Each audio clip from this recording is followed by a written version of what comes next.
Wake up, buy here, pay here people. It's a beautiful day. Go grab yourself another cup of joe and say hello to Jim and Michelle Rhoads on the Buy Here, Pay Here Morning Show. Take it away, you two.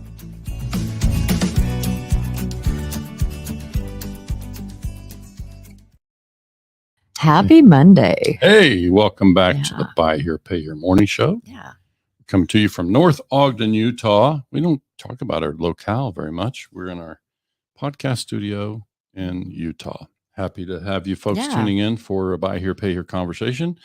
We got a fun one today. We'll get to that. Just a couple quick announcements. We're down to about 3 topics for Wednesday. We just need to decide one for our White Hat Wednesday. On Friday, I'm expecting to return to the cash flow modeling. So much to do there. So I want to really break down the organic slow growth model.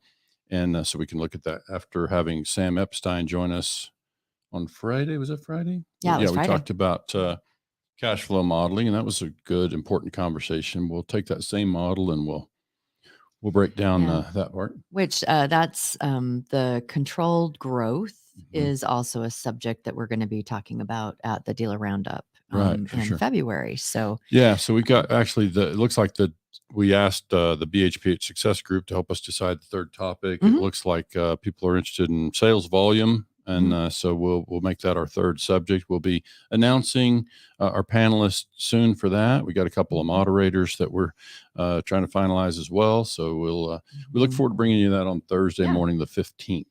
Yes. Yeah. All right. Shall we get to our thing? Nothing else that we got? No real announcements. I mean, more of the same. The only thing I can think of is we went out and bought an electric or a battery electric snowblower. With the last snowstorm. It arrived after the snowstorm and it's warmed up since then. So it's still sitting in our garage. And it's just like we've turned it on a couple of times just because it's like, this is really cool. We're so excited to use this. I'm happy to have a warmer January at this point. Happy to trade that. I mean, it's actually going to be in the 50s. Yeah. I do have one more quick announcement I forgot before we move into the subject for today. We do have our Group 3 V8 meeting tomorrow night, Tuesday night. There's still time for those of you. And I've got some meetings today with some folks who may end up in that meeting tomorrow night. But that group, I'll remind everybody, is for newcomers. It's if you're new to the business, newer, you can be like under 100 accounts generally. And then the mid-sized one, which is about what kind of range? Those dealers are mostly I think we've got a dealer in there with about 100 accounts. Most of them are more like 200 to 300 accounts. Pretty established, kind of, smaller town sort of business models. And so pretty typical of what we see. And then the Group 2 is large dealers. Those dealers, we've got a dealer joining next month who's got about 700 accounts, but the others are closer to 2,000. And we're about ready to open up a Group 4, which would be another one that would be the mid-sized. Because we have one space available left and we've got contract out, so we'll see. So a lot of good stuff. I think we've seen a lot of interesting dialogue on Facebook, including the private group that that we created for dealer principals only. And we should do a quick update on that before we dive into our thing today. The topic for sorry, I got distracted reading the comments there. Is that we're not missing anything in Tampa. Okay. That was home before this was home. So Okay. So back to so one of the things that happened, we should give an update on our Facebook group. I think Michelle shared with me there's like 90 some odd people that are waiting to get dealer into that only Facebook group. Yeah. And so I'll just remind, if you happen to be among that list of people who have said, I want to be in the group, just remember, you fill out the survey. There's a survey where you basically confirm your confidentiality. If you haven't gotten one, reach out. Yeah, just reach out and let us know, because we don't intend to have anybody sit in the wings for that long. We just want to make sure that everybody knows the steps to get in there. Yeah. Okay. To the topic. Shall we? Yeah. All right. So this topic really came about largely because of yesterday's football games. We had an opportunity to have family over, and we watched the 2 games yesterday. So kind of what I called football's Final Four. They're down to the divisional or whatever the conference championships, I should say. Yeah, I'm not a huge football. I'll watch some of the Super Bowl, but you're not even in the same room. I wasn't. So she's and they had the 2 the 2 games and watched them with some family that came that are really interested in how that goes. And it was, I mean, I was in the other room with my daughter and having our own conversation. And I could hear in the front room where they were watching that it was, rah, and yeah. And I did not hear them mention football once in the whole time they were in the other room. So, we weren't talking about football. Yeah. We weren't, but so I think the whole thing is we had the now son-in-law was over and, loved the guy, so smart, and but didn't come from football background, hadn't really known football, is pretty intrigued by it all, wants to learn. And so, we're sitting together enjoying the game and some chips and dip and talking through football. And he's asking questions that I don't even really think about. I mean, and let's just say he's an engineer. Oh, he's super smart and super he smart. Just spends more of his time playing chess than watching football. And he belongs to chess clubs. Yeah, just super analytical and is watching this game through that brain of being super analytical. And and I'm enjoying that. Like we've done the past over a beer, talked about baseball games in the past, and I'm able to help him connect because of my football and athletics background, and also it ties into business, which is where we're going to get to today. Is like, we're talking about how these things often relate to his strategies in chess.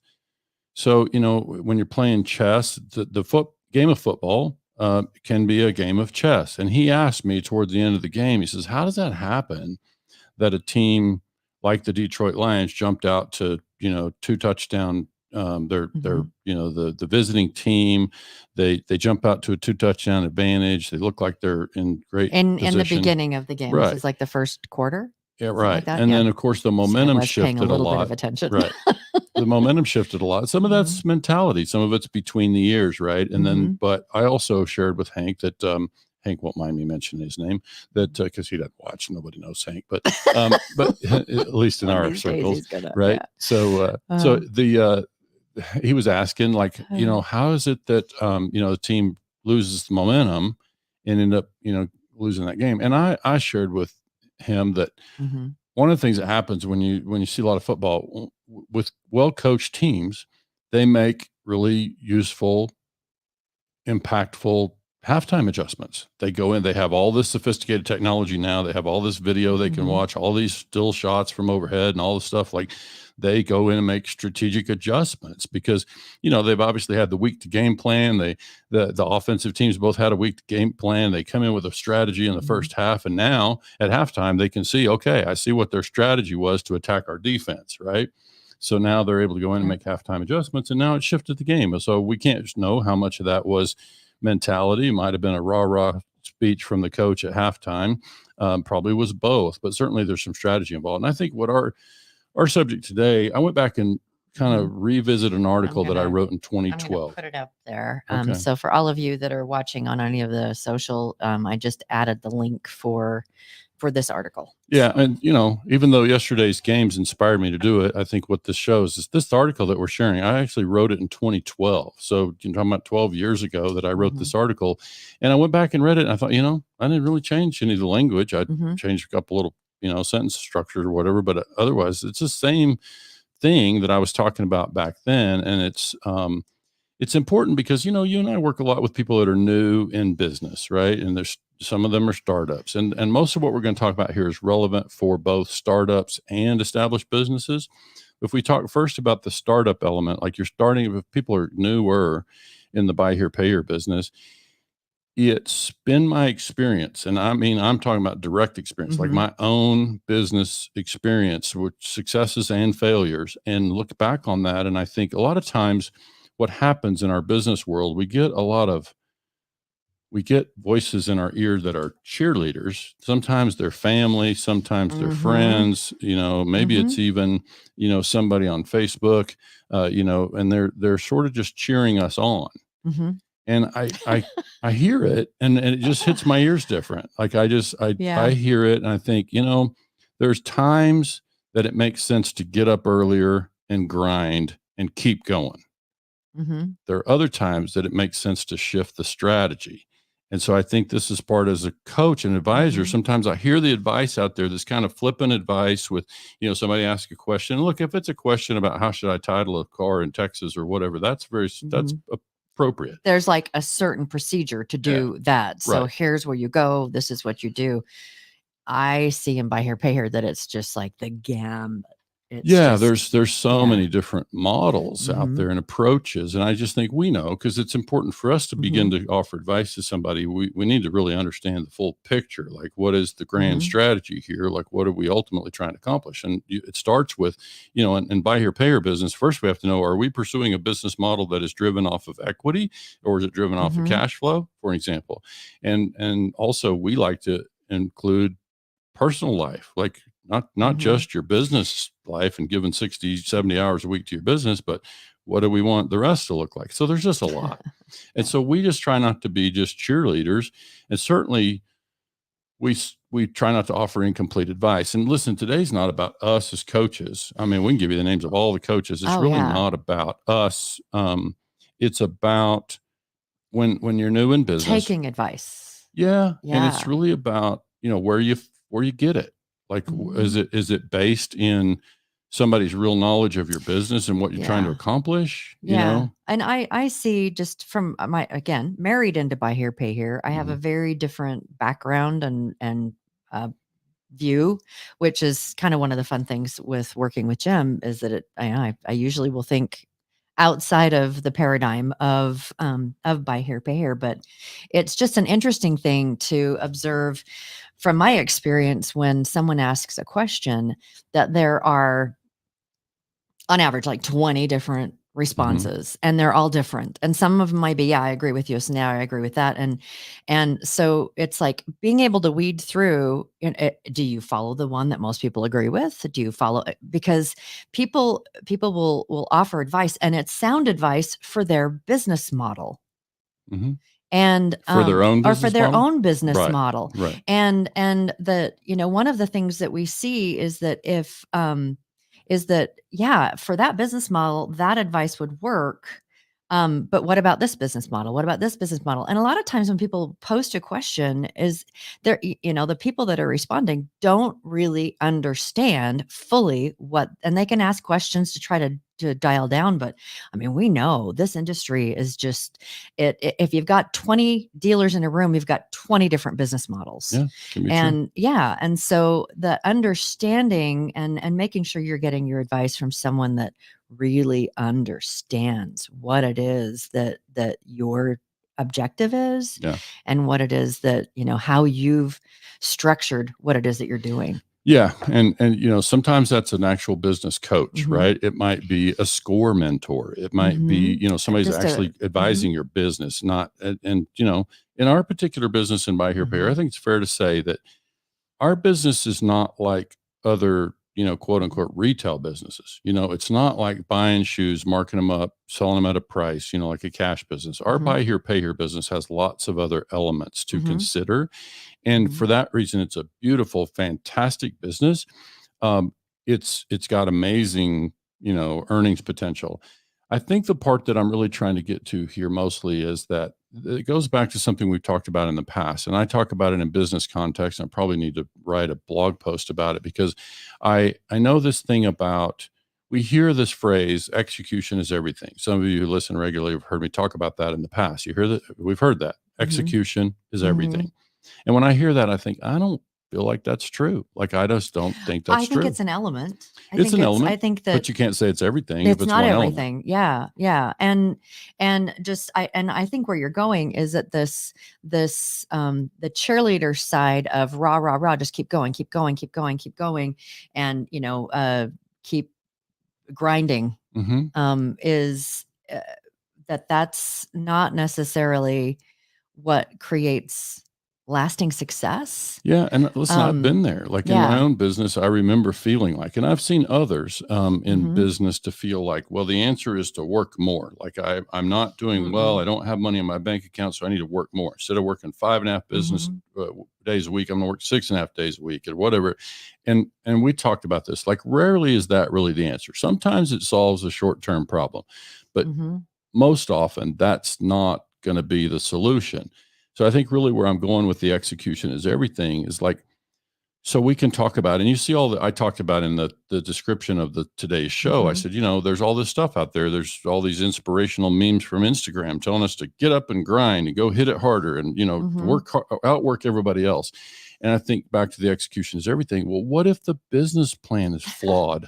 What if there's what if we're actually on a track that is, it's incomplete? Like, it's not that we either have bad advice or incomplete advice. And so somebody says this is, you go ahead and read it. Yeah. there is such a thing as keeping going in the wrong direction. And so this is really the point. I'm glad somebody sees the point. It. Yeah. And it's, we can go into social media where we know that we're going to get, a lot of eyeballs on the problem, and you throw out a problem and it's just like boom, boom, boom, boom, boom, boom, boom, boom, boom, all of these ideas. And, it's like, oh, that one looks good. Grind, not work. And so to me, the successful businesses, the successful ideas come with an ability to pivot and to be flexible and to really measure as you're going along. It's like, even if it's just an internal temperature measure or with your team or whatever, is like, how is this working? How is this doing? Yeah. I forgot the phrasing that Simon Sinek uses. He tells a story about the pivot that I'm drawing a blank on his name. The creator, the founder of Apple. When Steve Jobs. So when Steve Jobs made a really substantial pivot in their business at one point, so substantial that he risked losing the support of his team. And so most of what that was about was how it was that he managed to get the team to follow, even though he was dramatically shifting their business direction. Right. And so it was a big risk that he was taking. In the end, it was the smart risk. And so they could have chosen to go back and grind. In fact, he had advisors on his team say, we can't do that. We got all this money invested in this other strategy and this other technology. We can't pivot. And he said, we're pivoting. And they pivoted and they went in a new direction. And you can look back and say that was a super smart pivot. So really, I guess the main theme to deliver here is that, in business, we all would be well served to learn to differentiate, and the voices that are in our ear, are they cheerleaders? And obviously our family loves and supports us and they want to see us be successful, and they want to say, keep going, right? Whatever. And sometimes, I'm not saying quit. I'm not saying, that's not what we're saying today. We're not saying you shouldn't keep going. You should quit. That's not the objective here. The idea is to say, it's kind of back to the simple thing about working smart, right? And so it's this thing about when we're working so hard on something that is defective, because I'll just make it about me, my own business and a business that I had years ago that failed. It was easy to step back now and look at it and say, wow, that was a flawed strategy. And it just occurred to me as you were talking, I was like, this, instead of more, a different way of approaching this is no cheerleaders or side chair or Barca lounger coaches. Yeah. I said the armchair quarterbacks. The armchair quarterbacks. Because, the cheerleaders can be those kind of, I don't know if you've gone to games and they're like yelling at the thing and the da da da da, and all of the people in the stands are, they're cheerleaders too when the team is doing well, and then they've got all this advice and it's, be a coach to your team, and you've got your headphones on and you can hear different things and you're getting good advice, and so you're leading the team in the way that you understand that the team is, this is what our plan is. Yeah. And that you might hear advice from other, and that's like, measure it against your plan. Yeah. Practice a little bit, see if this is like, this approach actually would work well. And this is a nice pivot to make the pivot, but understand that all of the advice that comes, it's just an armchair quarterback or an armchair coach. Yeah. George Spat, a good friend of ours out of Florida, and I believe that he's the one that said something about it's cold here in Tampa, because this is where he's from. Probably. He says, unfortunately, there are many experts on social media. There's no qualification required to be an expert. I often check the credentials of some of the commenters, and they have been in the business for 20 minutes and are selling 5 cars a month, but they comment early and often appear to be much more qualified than they actually are. Yeah. So, and they may or may not be cheerleading in that context, but they're certainly giving advice based on their own perceptions. And look, that's what most of us do. It just, I think what we would suggest is find that advisor who really can go inside the components of your business. Because sometimes I think that it's not that the advice that those folks are offering, George, is wrong, but often it's incomplete. Like it doesn't address the whole thing. And we have that in Buy Here, Pay Here.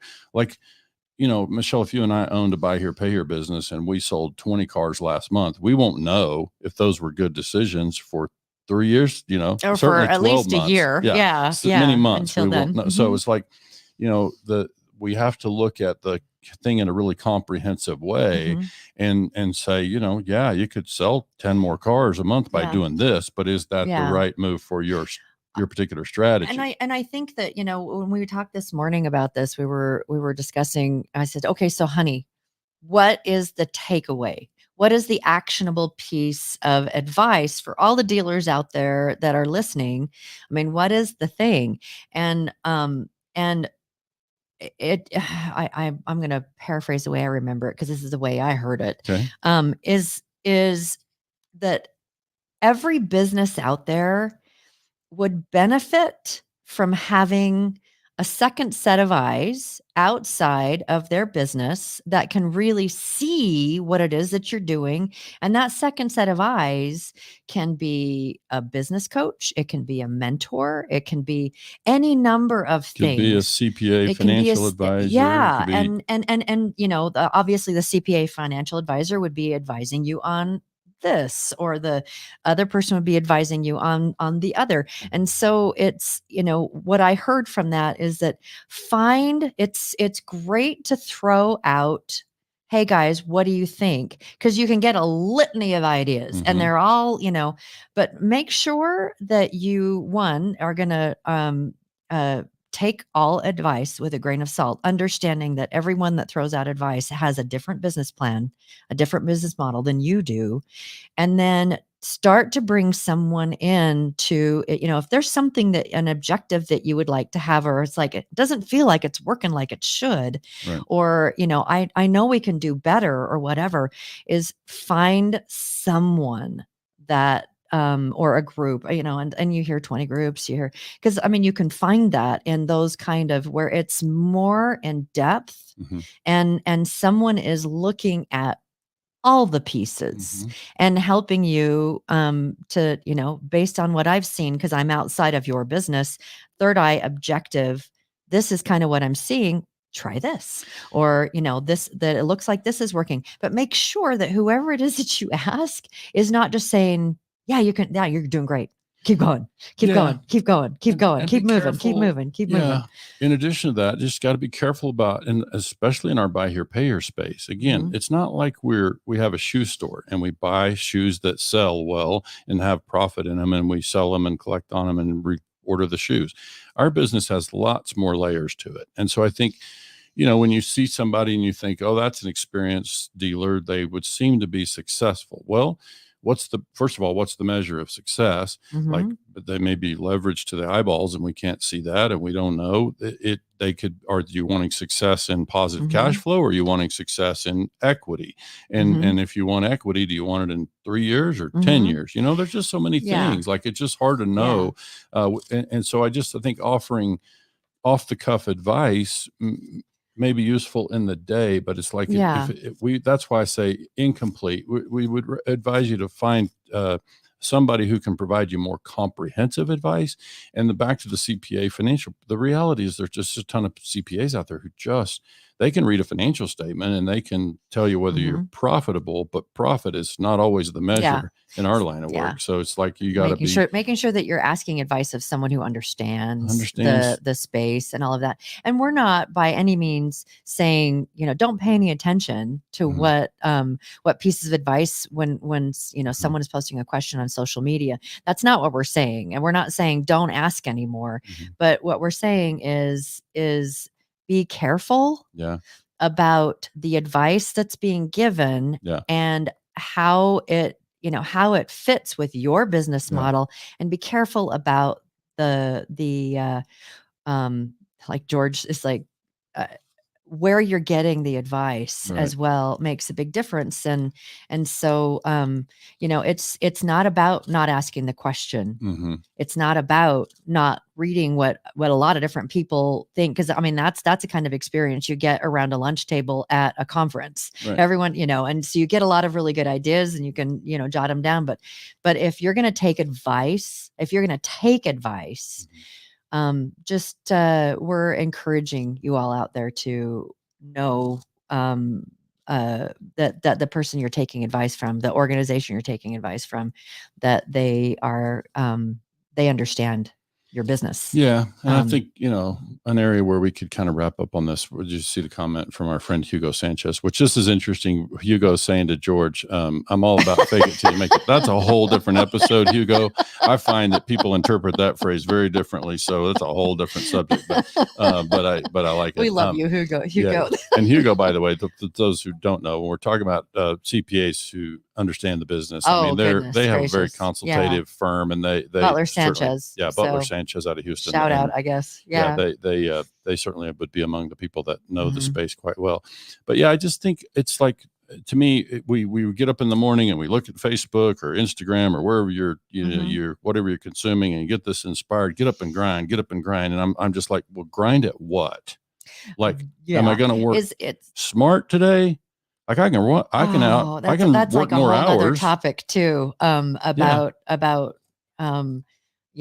a whole nother topic. But that's the fun of it for me. It's like, and it's why as an advisor, we just think it's easy to say work smart. Like we want to work hard and work smart, right? We want both, but I'm afraid if we're just grinding, we're on the wrong business model, business strategy that doesn't really serve us. Like it's not about doing the one that Jim and Michelle think, because we would advise based on what you want to accomplish, right? And so I think it's like, grinding sometimes is not enough, friends. I mean, we all have to work hard to make the merry-go-round, keep spinning, but let's make sure we're moral of the story is kind of what I'm hearing is working in the same direction. If it's the wrong direction, not a good idea. So thank you, Facebook user. I don't know who it is that, keeping going in the wrong direction.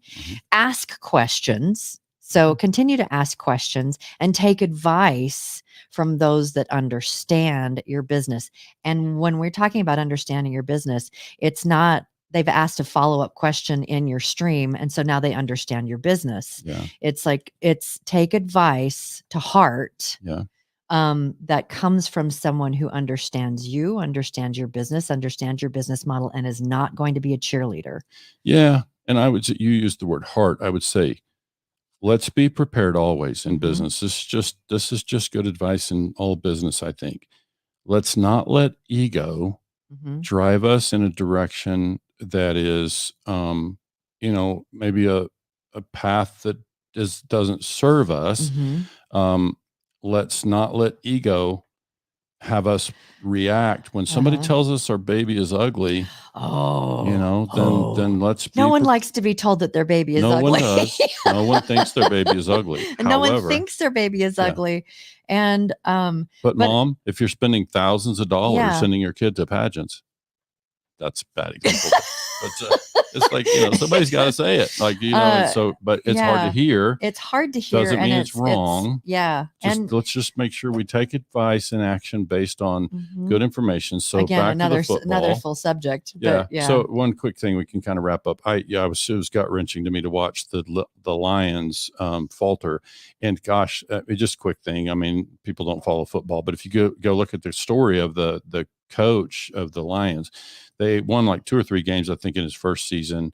In his second season last year, they won 9 games. And then this year they won 12 games and made it to the the NFC championship. Mm-hmm. And so, but it was just gut wrenching to watch him. He's now being second guessed because of decisions that he made. And listen, I just think he did what he thought was right for his team based on his knowledge of the team. And I suspect when he goes back and analyzes, the season and some of those decisions next year, there'll be a team to watch. He may learn from. Mm-hmm. They'll definitely. He's a heck of a coach, and they've got a gritty team, and I think they'll have success. But I think the thing is for him is he's going to have a chance to learn now. And I'd love that he trusts his gut, and that's what got him there, right? Mm-hmm. And now it's just a question of, will he learn, the stuff that is required to get him to that next step, and where will that advice come from in his case that he can accept mentorship and to tie that in, George. We just appreciate your input, George. Yeah. Many managers require their staff to do more dumb stuff faster. Yeah. They incorrectly say it's all about the numbers, and so tying that even into football, it's like, well, just do the play better. Yeah. Yeah. And be faster. Well, maybe it's about pivoting and trying a different play. Yeah. And reading the defense. And reading the defense. It's like that's part of what football is. And so this is part of what, again, I had a fun time with Hank last night, just talking through the chess match that is football. And just thinking this morning about how that extends to all the stuff that we do in business. It's like, and I've always thought sports has lots of lessons for us in business. Michelle gets a little tired of them, but they're I'm learning. Yeah. And No, it's fun. I just think there are some business parallels. And so we appreciate you folks tuning in today to hear some about and indulge us and indulge the Monday morning quarterback here. So the Monday morning quarterback and wife of quarterback. That's right. Yeah. Hey, everybody. Thank you so much for joining us today. I hope you all have a great week. We'll be back on Wednesday. We should be posting what that topic's going to be here pretty soon. And again, Friday, we're going to be talking more about growth and the numbers. All the material growth goes out soon. Just circle February 15th, Thursday morning on your calendar. We start at 9 a.m. That's Eastern. for the dealer roundup. 3 back-to-back panels for dealer roundup. All right, guys. Have a great rest of your week, and we'll talk to you on Wednesday. Thanks so much. Have a good one.